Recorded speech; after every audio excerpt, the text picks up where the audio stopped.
Aita for considering cutting off contact with my parents. Slight religious trauma talk. Warning. A real situation is upon us. I, female, 18, am approaching my high school graduation and wish to leave my family home as soon as I can. While I recognize my parents are not explicitly abusive, and acknowledgement, I understand, is a privilege in a world where many cannot make the same claim. I still believe my feelings are legitimate. My parents are overwhelmingly religious, and throughout my high school years, I have navigated two different identities. The persona I adopt at home is someone who would likely disdain and disapprove of who I am at school. My parents currently perceive me as a person who does not use social media, does not post photos of myself, nor interacts with people online. They believe I dress in excessively baggy and modest clothing, do not use profanity, and have very few friends, among other misconceptions. In truth, I do have social media. I maintain a fairly standard Instagram account, complete with highlights and stories featuring myself and my friends, as well as solo photos. My wardrobe is quite normal. I wear hoodies and actual sweaters at times, making sure to conceal instances when I may wear a crop top, a fitted shirt, or any top that reveals anything below the collarbone. I do not regularly dress provocatively, and while I occasionally wear crop tops, the crux of my experience throughout high school has been about discovering an identity that exists beyond my parents' control. I have explored my style, humor, personality, values, beliefs, and more. Regrettably, all aspects of my identity embody what my parents detest. They are conservatives, whereas I identify as a liberal. Their values are very traditional. For example, they believe women should marry young, prepare meals for their husbands, and have children relatively quickly, while I fundamentally oppose most of their beliefs. This divergence is not a product of a rebellious desire on my part, but rather a natural outcome of my own developed principles and values. If my parents were ever to catch even a glimpse of my true self, they would despise and disown me. I am certain my parents sleep soundly, and they will continue to do so as long as I maintain this facade. I have two older brothers, both of whom share a similar fate. The older brother has essentially gone no contact, yet still resides with us. He seldom engages with our parents, openly expressing his disdain for them, and I personally disagree with how he interacts, or rather, does not interact with them. His silence is not disrespectful. He simply chooses not to communicate, and it has reached a point where they have ceased their attempts to engage him.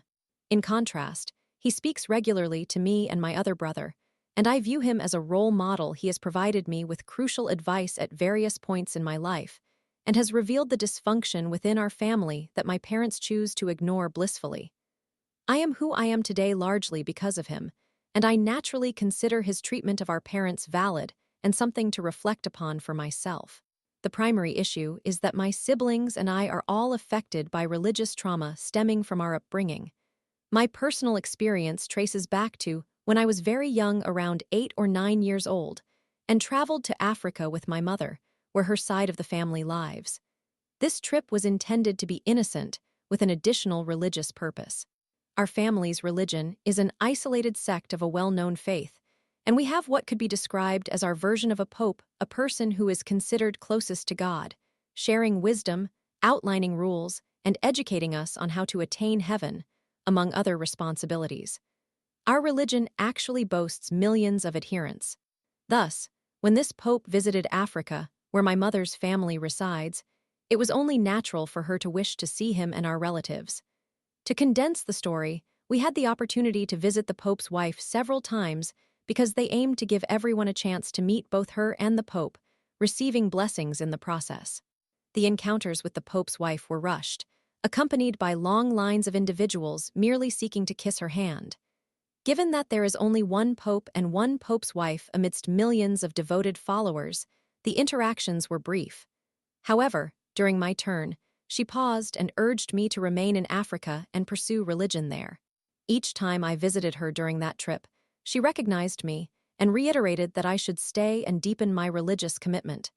Naturally, my parents' instinct was for my mother to leave me there without consulting me, placing me with relatives who were equally shocked by the situation. The entire event cast me as a religious prodigy in the eyes of everyone, largely due to her recognition of me. It is worth noting, however, that my mother's family did not have fond feelings toward me. My cousins disliked me, and my uncle was not particularly keen on me either. There was no specific incident that caused their disdain. They simply did not like me, at least from my perspective. To complicate matters further, I ended up living with these relatives, who suddenly had to share their lives with me. In short, I spent 3 years in Africa. Never seeing my family or friends again, my father visited only once for a few days. My cousins developed feelings of resentment toward me because I had indeed become somewhat of a religious prodigy, surpassing them in certain respects, which led to frequent comparisons and annoyances, as one might expect. My cousins began to bully me heavily at school, and I fell into a deep depression. My hygiene deteriorated, which is not surprising considering my parents never taught me about personal care, and my young age made me an easy target for bullying. On numerous occasions, I confided in a teacher who grew fond of me and became somewhat of a parental figure, disclosing the emotional and sometimes physical abuse I faced from my cousins. While they made attempts to help, they ultimately proved unable to intervene effectively. One day, we received notice that my visa was expiring, and on that day, they sent me back home, leaving me without the chance to say goodbye to any of my friends or those I had come to care about. Upon returning home at about the age of 12, I was deeply mentally disturbed and depressed. I was placed in 6th grade during finals season, a stark contrast to my previous academic experience, as my last real schooling had been at the beginning of 4th grade. Understandably, I fell far behind. Prior to my time in Africa, I excelled in school and was fluent in both English and French. By the time I returned, I had forgotten much of my French and struggled with my English. It is evident that my parents significantly altered my life. While I once was an incredibly social child, during my time in Africa, I became so out of touch with the culture around me that I returned home friendless, devoid of self-esteem, and feeling lost.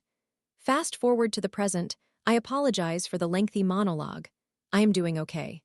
I genuinely appreciate the person I have become, despite my parents' influence. However, I continue to struggle academically. I pass my classes and do well enough, yet I never learned how to study effectively and remain lacking in certain middle school skills. I achieved decent grades and have never failed any classes, but transitioning from being a top student to now feeling average has been challenging. It often feels as though I possessed immense potential to achieve greatness, yet the failures of the adults in my life forced me to spend crucial years learning self-love and striving to function normally. My parents believed that by leaving me in Africa, they were securing my place in heaven, thinking I would thrive despite being aware that some of my cousins and family held negative sentiments toward me. Their intentions, while misguided, were undeniably pure. My conflict arises from the years following my return home, during which I developed severe social anxiety and frequently experienced panic attacks, some occurring in front of my parents. While they cared for me in those moments, their support did not extend beyond brief comfort. They would hold me in the moment, yet forget the situation the next day. My parents' intentions stem from their own traumatic experiences, having faced their own abuse and religious pressures growing up. Though they have never physically abused us, they both struggle with anger issues, and I can confidently say that I have the most dysfunctional family I know. We rarely communicate. We've had only a few dinners together throughout our lives and predominantly argue instead of having conversations. We do not socialize or share details about our lives. My parents remain largely uninformed about any of our experiences. Overall, we exist as a deeply dysfunctional family unit. In recent years, I have noticed my parents making a conscious effort to engage with us more. It might be that they are genuinely trying, or perhaps that I have matured and began to recognize their efforts without the filter of my resentment. They genuinely attempt to communicate with my brothers, who are often nonverbal with them, sometimes seemingly disrespectful, not necessarily saying rude comments, but occasionally responding with a grunt or not at all. As I've grown and healed, I have felt immense sympathy for my parents, complicating my understanding of my brother's behavior. I struggle to articulate this, but both perspectives in this situation are valid. It is apparent that, on some level, my parents recognize our dynamic is not normal, although they consistently refuse to confront any issues or acknowledge their mistakes. As I have matured, I have also realized that we have not made it easy for them to rectify their errors. We do not express our feelings of anger or disappointment, but they also do not provide us with the necessary space to do so. However, how can one be upset with someone without allowing the chance for them to apologize when their missteps go unaddressed? That has become my thought process. My parents are neither abusive nor malicious. They genuinely love us, yet they have always loved their religion more. I still grapple with depression, and I have come to understand that a significant contributing factor is the constant arguing and shouting echoing within our home. Alternatively, when there is no arguing, there is simply silence. Everyone retreats to their rooms, shutting themselves off from one another. I honestly cannot recall the last time we laughed together as a family or witnessed my brothers enjoying moments with our parents or engaging in genuine conversations, and I am not exaggerating.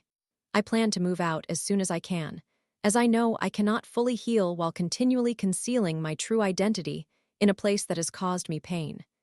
Yet, I am uncertain whether going no contact would aid in my healing or come across as unnecessarily hurtful to my parents. I would feel like a terrible person for abandoning them, but I question whether I would truly be wrong since they are my family, and I know they love me. Their reaction to discovering I did not marry a man of their choosing or witnessing any aspect of my true identity would likely be one of panic, especially considering I do not believe in God at all. Am I meant to navigate my adult life predominantly sneaking around and hiding my authentic self? This is not a situation I can discuss with friends or anyone in real life, which leads me to seek advice here on Reddit. Story 2. My 26M girlfriend, 27F, of 5 years broke up with me, is completely rewriting our past, and has forgotten about me so quickly after I, stupidly, risked it all for her. I apologize for the lengthy message, and please refrain from being unkind. We have lived in this desolate, third-world country for what feels like an eternity. I was born into a lower-middle-class family, while she was brought up in an upper-middle-class environment. Our relationship had its imperfections, but it was fundamentally good. We had disagreements from time to time, but we always reconciled, and the joyful moments consistently overshadowed the less pleasant ones. She frequently told me that I was her best friend, and I reciprocated, expressing that she held the same place in my heart. She was not particularly content. In fact, she often mentioned that I was the only bright spot in her life. Unfortunately, she struggles to maintain friendships and has severed ties with nearly all her acquaintances from college and high school. She comes from a dysfunctional family characterized by strict parents and self-centered siblings, a chaotic environment, to say the least. Moreover, she harbors a strong disdain for the country we inhabit. She resents that she cannot wear the clothing she desires due to the climate. Fashion is her passion. She is frustrated by what is likely the worst traffic in the world. She loathes the distance from essential amenities, and she is exasperated that on weekdays, it is almost impossible to do anything outside of work since commuting consumes half of the day. On weekends, fatigue sets in, leaving little motivation to go out. In essence, I was her sole companion. I served as her emotional anchor, and I never voiced complaints about this. I always encouraged her, and I was glad to do so. Fast forward to late last year, she received an extraordinary opportunity to migrate and secure employment abroad, which was a shared aspiration of ours to escape this dismal country. While it would initially involve the sacrifice of losing proximity to my best friend and entering a long-distance relationship, I believed it was for the best. If it meant supporting the person I envisioned spending my future with, what were a few months or even years apart? Honestly, based on my background, I assumed it would take me at least 2 years to migrate.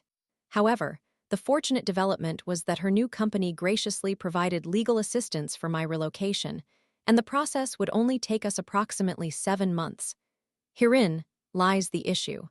I feel that her newfound joy and independence may have made her overly enthusiastic and reckless. Within just 4 months of her arrival in this wonderful country, she became distant and later confessed that she had been unfaithful to me with another man. There are countless details and heartbreaks in this single narrative, so I will condense this part by stating that there were numerous tears and heated arguments, but few apologies or reassurances. Ultimately, before she returned home after her 6th month to pick me up and take me back with her, We agreed to give it another try, professing our love for each other. Consequently, I resigned from my job, left my family behind, exhausted all my life savings, and invested everything in our future together. The initial plan was for me to get settled, assist her with household tasks while searching for employment any job, and then share the expenses with her within a month or two. However, it did not take long for things to unravel. I often found myself alone in the apartment. After completing my routine of household chores and applying for any jobs I could find online, I would be left with nothing to occupy my mind, trapped in dark thoughts about what transpired in that very space during her affair. I was in a bleak state, and I never received the reassurance I so desperately needed from her.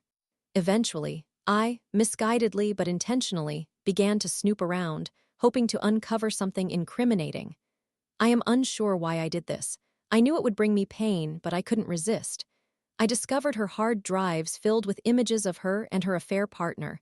I could not comprehend why she needed to treasure those memories. I wanted to believe she regretted that chapter of her life. I would have understood if her silence on the matter stemmed from a desire to erase it from memory. But no. The reason we never addressed it was that she cannot acknowledge her infidelity and the enjoyment she derived from it. This inevitably led to a significant confrontation. Mirthful remarks were exchanged, things we could never take back. All chaos broke loose, and we were powerless to stop it. She ended our relationship. In the following weeks, I pleaded, wept, begged, and sought forgiveness. I cast aside all pride and dignity, disregarding everything except my desire to win her back and to embark on a new chapter in our lives together. But it truly was over. Eventually, I returned home, and now I find myself stuck in this desolate place again, but this time utterly alone. Meanwhile, she is already with someone new. In my final weeks there, she ensured my already shattered heart suffered further torment by frequently going out with this guy, telling me how much she liked him, and even describing the films we had always intended to watch together and visit locations we had dreamed of. What pains me most now is not merely the fact that she has replaced me, though that is undeniably excruciating. It is that she has completely rewritten the narrative of our relationship, and she seemingly believes her own fabrications. She professes that, throughout most of our time together, she waited for me to catch up, when in truth, we were both struggling during our time here. She asserts that she has wasted years of her life, and to me, that is utter nonsense and exceedingly unjust. First of all, those years were instrumental in bringing her to where she is now and where we could have been. Secondly, we did not squander them. We devoted our time to loving, caring for, and understanding one another. We experienced dates, explored various restaurants, watched countless films and television shows, and cherished many firsts together. We were genuinely happy. We made the most of the bleak hand we were dealt in a country devoid of hope. She has seemingly forgotten that we were both young and inexperienced in navigating life. We met during college and emerged from it in the pandemic era. We faced difficult times and stood by each other because of our love and care. She came from a privileged background, having access to a car and the ability to travel, whereas I did not. Yet, this specific aspect was part of why I fell so deeply for her. She never held it against me. She was always optimistic and comforting regarding my circumstances. She consistently endeavored to lift my spirits, assuring me that I would eventually regain my footing. Often, when we went on vacations, her favorite activity, she generously lent me money, and we always viewed it as her simply safeguarding her funds until I could repay her. We assumed we would never break up anyway. I have always appreciated her kindness in helping finance those experiences during my attempts to save for myself. However, I realized that while her intentions were kind, from a practical standpoint, it never made sense for me. I agreed to this arrangement so that she could enjoy what she desired, but I knew I would be in debt for an extended period due to those trips, which I was aware were beyond my means.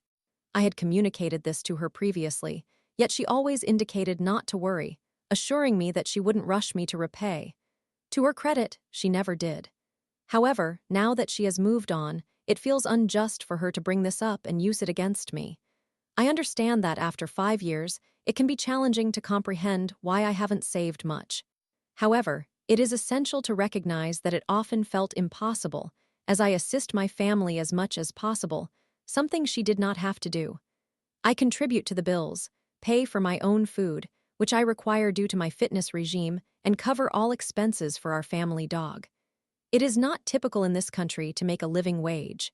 I don't view myself as particularly materialistic, but the truth is, I cannot even save for a gaming PC or a PlayStation 5, which I have long desired.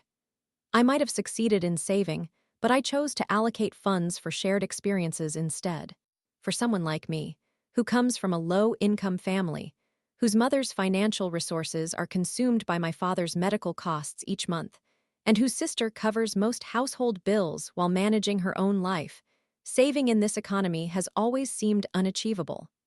Moreover, she has suddenly begun to belittle me by stating that she desires a partner with plans and aspirations. I have those aspirations. I simply set them aside to support her because she has always been my top priority. I postponed my ambitions to dig myself out of this deep pit before I could explore future options. Now, she claims her new partner has it all figured out, that he embodies everything she seeks in a man. Apologies for the lengthy discourse, but I feel compelled to express this. I am convinced that this new environment, her newfound independence, and her new friends have clouded her judgment. She has become overly enthusiastic and seems to have forgotten who I am and the love we once shared. I always recognized that she was prone to setting unrealistic deadlines for herself. Although she is still quite young, she has convinced herself that the time to experience various things has passed her by. I believe social media influences her thoughts significantly. I have explained to her numerous times that what people post on Instagram showcases only the finest moments of their lives. Yet, she frequently compares herself to them, leading her to feel perpetual regret. This is likely the reason her favorite phrase during our last moments was, "It's too late now." If only she knew that whenever I mention our breakup to someone, they express surprise, remarking how happy we appeared online. In recent months, I have lost everything and gained nothing. I lost my best friend, the love of my life, and my sole source of happiness. She has taken my dreams and handed them to a man who does not deserve them, someone who desires only one thing from her. The most agonizing aspect is that I am trapped in a place I once considered home and prepared my heart to leave behind. Our relationship felt like a thread threaded through a needle, and this place is woven together by the memories we created. It is a location I loathed, that I was eager to escape, and that had brought me nothing but sorrow, but I managed to endure because of her. She was my everything, and although she may have forgotten so quickly, I was once hers. Now I am no longer hers, but she remains mine, and I am utterly despondent and devoid of joy. Story 3. Ayo, she said. Aita kem drg fxxged for not helping her find her medication after her weekend away at her grandmother's spreading of her ashes. Good morning from Australia, everyone. I believe I have shared a post here previously, and once again, I find myself returning. Background: I have experienced significant difficulties with my sleep pattern as I struggle with insomnia. Additionally, I contend with depression, and my mental health has been deteriorating due to work-related stress, reaching the point where I have made comments about suicide that are not actually jokes. I have also been dealing with persistent thoracic back pain linked to my stress. This type of discomfort is relentless and exhausting, leaving me drained. All these factors are wearing me down, and I genuinely find it hard to endure the workday before I return home and collapse on the couch to switch off for an hour, after which I must dive back into household chores, gaming, or other productive activities. My physician has advised me to undergo an MRI scan to identify any issues that previous scans might have missed. They stated that if this scan yields no results, I would have exhausted all options available to resolve my condition. To assist myself, I practice yoga, which surprisingly improves my sleep, and stretch every hour at my desk as I work as a bookkeeper. I have invested in ergonomic equipment to better manage my workstation, but I cannot afford a gym membership at this time. Medications. Lyrica 200 mg taken twice daily provides me with motivation to live, with no significant side effects. Palexia 50 mg taken as needed, usually twice daily, similar to Lyrica.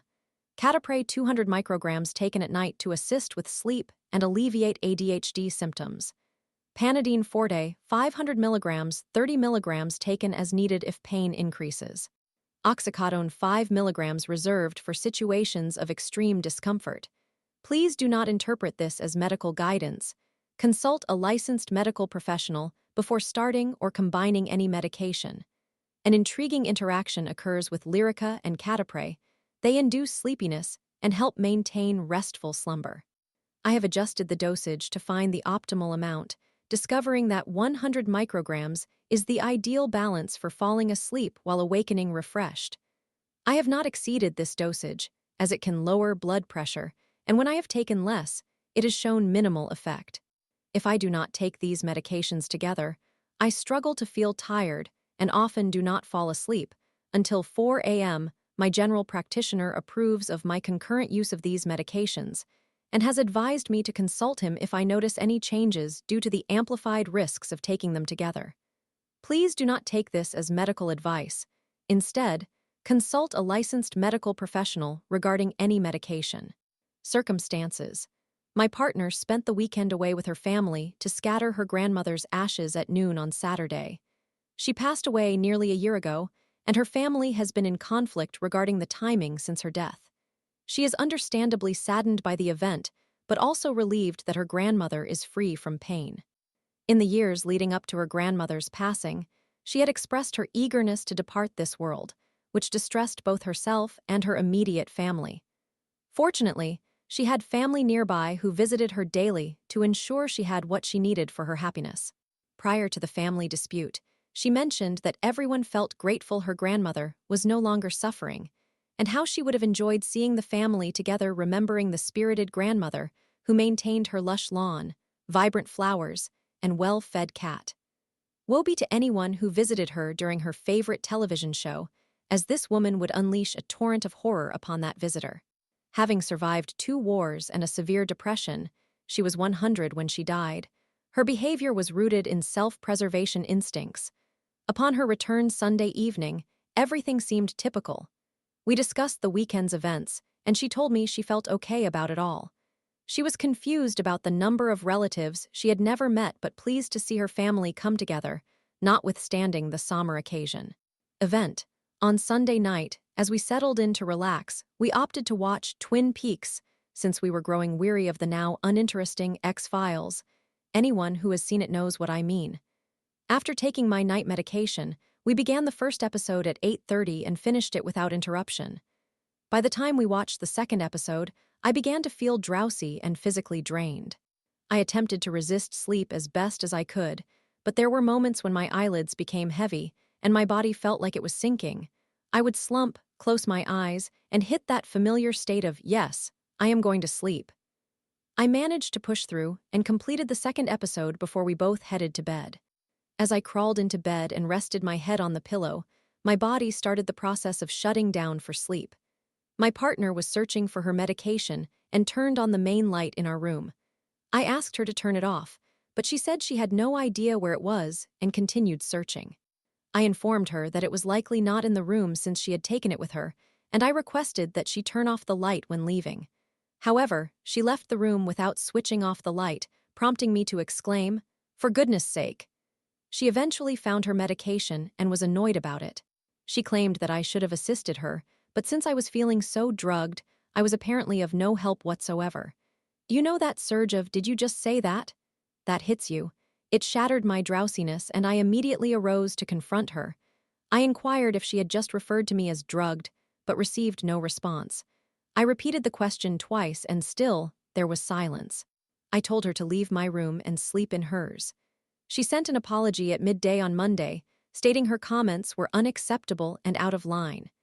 She also mentioned that it was my fault for reprimanding her about the light, and suggested I should have been more helpful in her search for her medication. Furthermore, she expressed that my issues require more effort from my side to resolve, implying that those efforts should not affect our relationship. By taking these medications, she argued, I seem to contribute more to the problem than to the solution. Today is Wednesday morning, and I have not spoken to her since, nor do I plan to. I believe I am reaching my limit with this relationship. I do not think I can continue with someone who perceives me as drugged for merely trying to stabilize my sleep schedule. Am I overreacting? Edit 1. She is fully aware of the medications I take and the reasons behind them. She has also benefited from my prescriptions when she has felt too anxious to consult a physician.